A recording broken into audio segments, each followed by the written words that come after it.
Hey, let's do a Bible study. Genesis chapter 2, verse 16 and 17 says, "And the Lord God commanded the man, saying, Of every tree of the garden you may freely eat, but the tree of the knowledge of good and evil you shall not eat, for in the day that you eat of it, you shall surely die." Now, over in Genesis chapter 3, verse 1 through 5, here we have the serpent twisting what God has said. He says, Did God really say? And then all of a sudden, Eve's eyes are drawn to not to the abundance of what God has provided, but to the one thing he withheld. That's how the enemy is still working today. Hear me.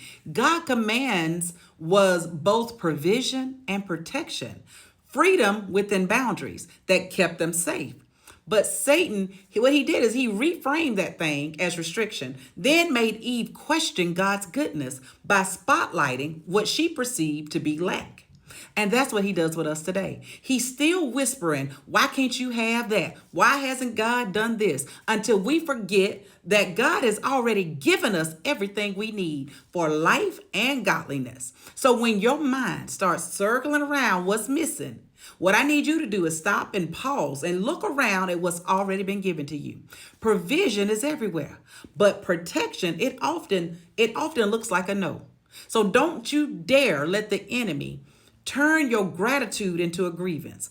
God's not yet might just be his way of keeping you safe. It might be just his way of keeping you safe and keeping you near so that you don't fall into destruction. With love and purpose, Andrea.